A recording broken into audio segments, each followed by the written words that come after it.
ഞാൻ സുഷിൻ ചേട്ടൻ്റെ ഭയങ്കര ഫാൻ ബോയ് ആയിരുന്നു. ആക്ച്വലി എനിക്ക് പുള്ളിയുടെ വർക്കുകൾ എനിക്ക് ഭയങ്കര അടിപൊളിയായിട്ട് തോന്നിയായിരുന്നു. അപ്പോൾ അങ്ങനെ സുഷിൻ ചേട്ടനെ ഫോളോ ചെയ്തു, പുള്ളിനെ കണ്ടു, മീറ്റ് ചെയ്തു, എൻ്റെ ട്രാക്കുകൾ കേൾപ്പിച്ചു, ആവശ്യം പറഞ്ഞു, അങ്ങനെ ട്രാൻസിൽ ജോയിൻ ചെയ്തു. അങ്ങനെ ട്രാൻസ് മുതൽ ഭീഷ്മ വരെ ഫോക്കസ് ചെയ്ത് അതിനുവേണ്ടി ഇറങ്ങി തിരിച്ചു കഴിഞ്ഞാൽ ഇപ്പോൾ ഒരു ഡ്രീം കണ്ടിട്ടായിരിക്കുമല്ലോ ഇവിടെ പഠിക്കാൻ വന്നേക്കുന്നത്. അപ്പോൾ സ്വപ്നം കണ്ട ആ സ്വപ്നത്തിൻ്റെ പുറകെ എഫേർട്ട് ഇട്ട് ചിലപ്പോൾ ഈ പറഞ്ഞ പോലെ എൻ്റെ ബേസിൽ ഏതൊരു പടത്തിൽ പറയണ പോലെ ഇത് മാറ്റി വെക്കുമല്ലോ ദൈവം. അപ്പോൾ എത്ര മാറ്റി വെച്ചാൽ അതിൻ്റെ പുറകെ തന്നെ ഫോക്കസ് ചെയ്ത് കഴിഞ്ഞാൽ പരിപാടി കയ്യിൽ വരും. സിന്ത് ആക്ച്വലി ഞാൻ ഇതുപോലെ എപ്പോഴോ യൂട്യൂബിലോ എവിടെയോ ഇങ്ങനെ കാണുമ്പോഴാണ് ഇങ്ങനെ സിന്ത് ഒരു മോഡുലാർ സിന്ത് ഇലക്ട്രോണിക് മ്യൂസിക്കിൻ്റെ വേറൊരു സൈഡ് ഉണ്ടെന്ന് കാണുന്നത്. അപ്പോൾ എന്തുകൊണ്ട് എനിക്ക് ട്രൈ ചെയ്തുകൂടാ? ഇവിടെ ഇന്ത്യയിൽ ആർട്ടിസ്റ്റുകളുണ്ട്, പക്ഷേ നമ്മുടെ മലയാളത്തിലൊരു ഫിലിം ഫീൽഡിൽ സിനിമയിൽ സിന്ത് യൂസ് ചെയ്യുന്ന ആൾക്കാരും ഇല്ല. അപ്പോൾ അങ്ങനെ വെറുതെ ഞാൻ ട്രൈ ചെയ്തു, അത് വർക്കൗട്ട് ആയപ്പോൾ പിന്നെ അത് പടത്തിലും പരിപാടികളിലൊക്കെ ഹോംവർക്ക് വെറുതെ പ്രാക്ടീസ് ചെയ്യും. അപ്പോൾ അങ്ങനെ വെറുതെ പടത്തിലൊക്കെ ട്രൈ ചെയ്ത് നോക്കി, അങ്ങനെ വർക്കൗട്ടായി. SJCC national film festival 3rd എഡിഷനിലേക്ക് എല്ലാ പ്രിയപ്പെട്ടവർക്കും സ്വാഗതം. ആദ്യ ദിനമായി ഇന്ന് നമ്മളോടൊപ്പം ഉള്ളത് യുവസംഗീത സംവിധായകൻ, ഗായകൻ, സിന്ത് മ്യൂസിക് പ്രൊഡ്യൂസർ എന്നീ നിലകളിൽ തിളങ്ങുന്ന ക്രിസ്റ്റോ സേവ്യറാണ്. SJCC ഫിലിം ഫെസ്റ്റിവലിലേക്ക് ഏറ്റവും സ്നേഹപൂർവ്വം സാറിനെ സ്വാഗതം ചെയ്യുന്നു. Thank you. ഓക്കെ, എങ്ങനെയാണ് ഈ ഒരു സിനിമയിലെ മ്യൂസിക്കിലേക്ക് എത്തിയത്? സിനിമയിൽ മ്യൂസിക് ചെയ്യുന്ന ആളാവണമെന്ന് ആഗ്രഹിച്ച് തന്നെ അതിനുവേണ്ടി ഇറങ്ങി തിരിച്ചിട്ട് അങ്ങനെ എത്തിയതാണ്. അല്ലാതെ പെട്ടെന്ന് എത്തിയല്ല, ആഗ്രഹിച്ച് ഇതിനു വേണ്ടി തന്നെ ഇറങ്ങി, അങ്ങനെ അതിനുവേണ്ട വഴികൾ കണ്ടുപിടിച്ചു. അങ്ങനെ നേരത്തെ ഇന്റർവ്യൂലൊക്കെ പറയുന്നുണ്ട് അത് സുഷിൻ ശ്യാമിന്റെ പുറകെ നടന്നാണ് ഈ ഒരു മ്യൂസിക് ഇൻഡസ്ട്രിയിലേക്ക് കയറിയതെന്ന്. അതിനെപ്പറ്റി ഒന്ന് പറയാമോ? ഞാൻ സുഷിൻ ചേട്ടൻ്റെ ഭയങ്കര ഫാൻ ബോയ് ആയിരുന്നു. ആക്ച്വലി എനിക്ക് പുള്ളിയുടെ വർക്കുകൾ എനിക്ക് ഭയങ്കര അടിപൊളിയായിട്ട് തോന്നിയായിരുന്നു. അപ്പോൾ അങ്ങനെ സുഷിൻ ചേട്ടനെ ഫോളോ ചെയ്തു, പുള്ളിനെ കണ്ടു, മീറ്റ് ചെയ്തു, എൻ്റെ ട്രാക്കുകൾ കേൾപ്പിച്ചു, ആവശ്യം പറഞ്ഞു, അങ്ങനെ ട്രാൻസിൽ ജോയിൻ ചെയ്തു. അങ്ങനെ ട്രാൻസ് മുതൽ ഭീഷ്മ വരെ അടുത്ത കാലത്ത് ഇറങ്ങിയ ഹിറ്റ് ചിത്രങ്ങളാണ് ടർബോ, ഭ്രമയുഗം, സൂക്ഷ്മദർശിനി. അപ്പോൾ മൂന്നും ഡിഫറെൻറ്റ് ജേണറിലുള്ള സിനിമയാണ്, മൂന്നും ഡിഫറെൻറ്റ് സ്റ്റോറി ടെല്ലിങ്ങും അതുപോലെ തന്നെ മൂന്നിൻ്റെ മ്യൂസിക് നമ്മളെ വേറൊരു ലെവലിൽ തന്നെ കൺവേ ചെയ്യിക്കുന്നുണ്ട്. എന്താണ് ഇതിൻ്റെ ഒരു ആർട്ടിസ്റ്റിക് ജേണർ, എങ്ങനെയാണ് അച്ചീവ് ചെയ്തത്? ഡിപ്പെൻസ് ഓൺ പടമാണത്. ഇപ്പോൾ ഭ്രമയുഗം ഒരു പീരിയോഡ്, ഒരു ഫിക്ഷണൽ സ്വഭാവത്തിലുള്ള സിനിമയാണ്. അപ്പോൾ അതിൻ്റെ സ്വഭാവം ഉറപ്പായിട്ടൊരു ഹൊറർ സ്വഭാവമുള്ള സിനിമയാണ്. അപ്പോൾ അതിന് വേണ്ട ഹൊറർ സാധ്യതകൾ മനസ്സിലാക്കി, അതിൻ്റെ കാലഘട്ടം മനസ്സിലാക്കിയാണ് ഭ്രമയുഗം ചെയ്തേക്കുന്നത്. ടർബോ ഇപ്പുറത്ത് ആക്ച്വലി എൻറ്റയർലി ഒരു commercial, out and out commercial mass cinema. അവിടെ മ്യൂസിക് വെച്ച് മാക്സിമം മ്യൂസിക് അപ്ലിഫ്റ്റ് ചെയ്യേണ്ട സ്ഥലങ്ങളിൽ അപ്ലിഫ്റ്റ് ചെയ്യുക എന്നുള്ള തരത്തിലാണ്. സൂക്ഷ്മദർശനിലോട്ട് വരുമ്പോൾ ആക്ച്വലി എനിക്ക് യൂഷ്വലി കാണുന്ന ഒരു ടെറൈനിൽ നിന്ന് മാറി ഒരു നാടൻ പ്രദേശത്ത് എങ്ങനെ ഒരു ഓർക്കസ്ട്രൽ വന്നു കഴിഞ്ഞാൽ എങ്ങനെ അത് വർക്കൗട്ട് ആക്കാം എന്ന് ചിന്തിച്ചിട്ടൊരു ശ്രമം നടത്തിയാണ്. അത് വർക്കായി. അതാണ് അതിൻ്റെ പരിപാടി. കഴിഞ്ഞിടെ ഇറങ്ങിയ ആസ്പിരൻ മ്യൂസിക് നമ്മളെല്ലാം കണ്ടു, ഭയങ്കര രസമാണ് അതിൻ്റെ സിന്ത് കേൾക്കാനായിട്ട്. അപ്പം ആ ഒരു സിന്ത് ആർട്ടിഫിഷ്യാലിറ്റി ഇല്ലാണ്ട് എങ്ങനെ അത് ഓർഗാനിക്കായിട്ട് ഫീൽ ചെയ്യിപ്പിക്കാനായിട്ട് സാധിക്കുന്നത്? ആസ്പിരനിൽ നോക്കിക്കഴിഞ്ഞാൽ അതിൽ സിന്ത് മാത്രമല്ല, അതിൽ ഉറപ്പായിട്ടും നേച്ചർ സൗണ്ട്സും ആ ഏത് ടെറൈനിലാണോ ഞാനിരുന്ന ആ വീഡിയോയിൽ നിങ്ങൾക്ക് കാണുന്ന പോലത്തെ ഒരു പ്രകൃതിയോട് ചേർന്ന് നിൽക്കുന്ന സ്ഥലത്തെ സൗണ്ടുകൾ ഞാൻ റെക്കോർഡ് ചെയ്തിട്ടുണ്ട്. കിളികളുടെ സൗണ്ടുകളും ബാക്കി നേച്ചർ ആംബിയൻസും പരിപാടികളും.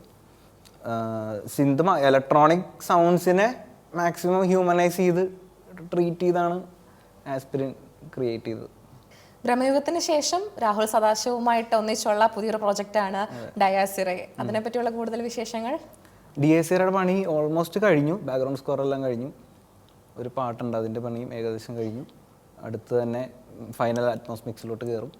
അങ്ങനെ ഒക്ടോബർ 31 പടം ഇറങ്ങും.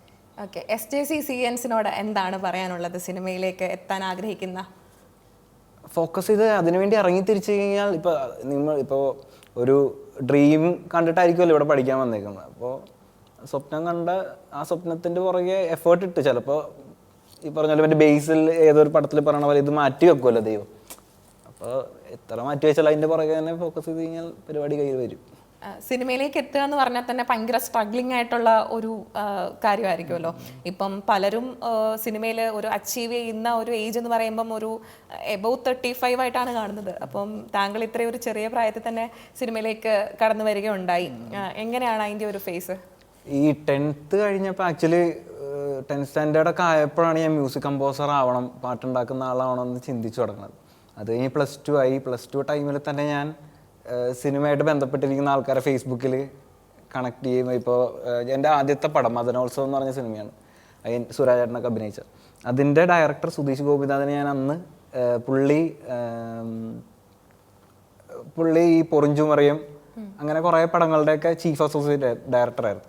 അപ്പോൾ അങ്ങനെ പുള്ളിയുടെ എൻക്രെഡിറ്റ്സിൽ പേര് കണ്ടിട്ട് പുള്ളീനെ ഞാൻ ഫേസ്ബുക്കിൽ മെസ്സേജ് അയച്ച് പുള്ളീനെ പോയി മീറ്റ് ചെയ്ത് എൻ്റെ ട്രാക്കുകൾ കേൾപ്പിച്ച് പിന്നീട് ഞാൻ സുശീഷൻ്റെ അടുത്ത് കൂടി അവിടെ നിന്ന് വർക്ക് ചെയ്യാൻ തുടങ്ങി. പിന്നെ എൻ്റെ ട്രാക്കുകൾ ഓരോരോ സാധനങ്ങൾ ചെയ്യുമ്പോൾ ഞാൻ ഈ സുധീഷനെ പോയി കേൾപ്പിക്കും.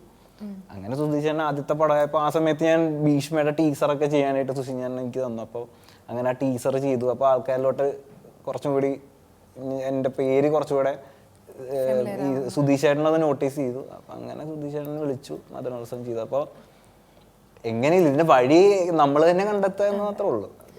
എഫേർട്ട് ഇടുക, എങ്ങനെ എത്താൻ പറ്റുമോ അതിനനുസരിച്ച്. കാരണം എനിക്ക് പറഞ്ഞ പോലെ തന്നെ സിനിമകളോട് എത്തിക്കാനായിട്ട് അങ്ങനെ സിനിമ കുടുംബത്തിൽ നിന്നുമല്ല. അപ്പോൾ അങ്ങനെ ഇപ്പം സാറിൻ്റെ ഫേസ്ബുക്ക് ഇൻസ്റ്റഗ്രാം പോസ്റ്റുകളാണെങ്കിലും യൂട്യൂബിലാണെങ്കിലും ഏറ്റവും കൂടുതൽ കമൻസ് വരുന്നത് സിങ്ക് മ്യൂസിക്കിനെ പറ്റിയിട്ടാണ്.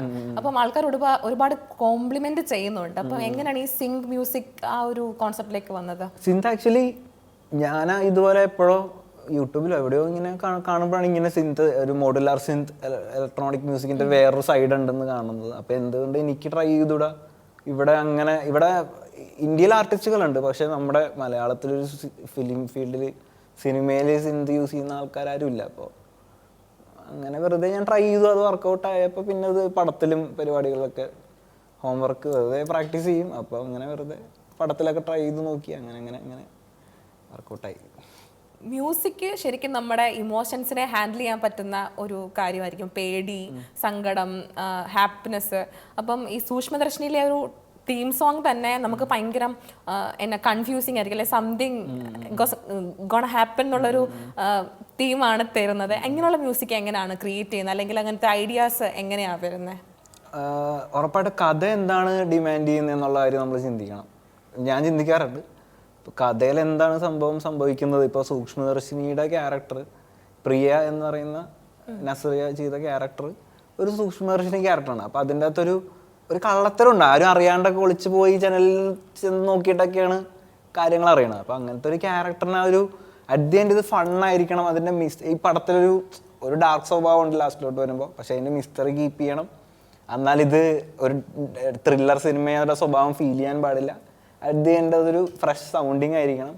അപ്പോൾ ഇങ്ങനെയൊക്കെയുള്ള ചിന്തകൾ വെച്ചിട്ടാണ് അങ്ങനെ ഒരു ഓർക്കസ്ട്രൽ, ഒരു ഹാരി പോട്ടറിഷ് നാടൻ പരിപാടിയാണ് ഞാൻ ട്രൈ ചെയ്തത്. അങ്ങനെ ഇപ്പം എയുടെ കാലമാണ്. നമ്മൾ എന്തൊരു പ്രോംപ്റ്റ് അടിച്ചു കൊടുത്താലും മ്യൂസിക് ആയിക്കോട്ടെ വീഡിയോ ആയിക്കോട്ടെ എല്ലാം വരുന്നു. മ്യൂസിക്കിനെ ഇത് ഒരുപാട് ബാധിക്കുന്നുണ്ടോ? എനിക്ക് തോന്നലില്ല. കാരണം എങ്ങനെ മ്യൂസിക് ഉണ്ടാക്കിയാലും പലതും പഠിച്ചിട്ടായിരിക്കും, പലരും ചെയ്ത മ്യൂസിക് വെച്ച് പഠിച്ചിട്ടായിരിക്കും ചെയ്യുന്നത്.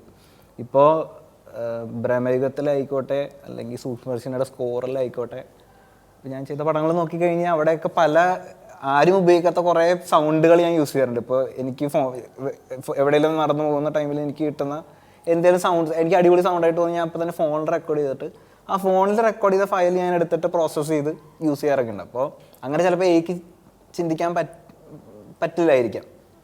അപ്പോൾ മേ ബി വന്നാലും, പക്ഷേ എനിക്ക് ഹെൽപ്ഫുള്ളായിട്ട് എപ്പോഴേലും വന്നു കഴിഞ്ഞാൽ ഉറപ്പായിട്ട് ഞാൻ ട്രൈയും ചെയ്യും.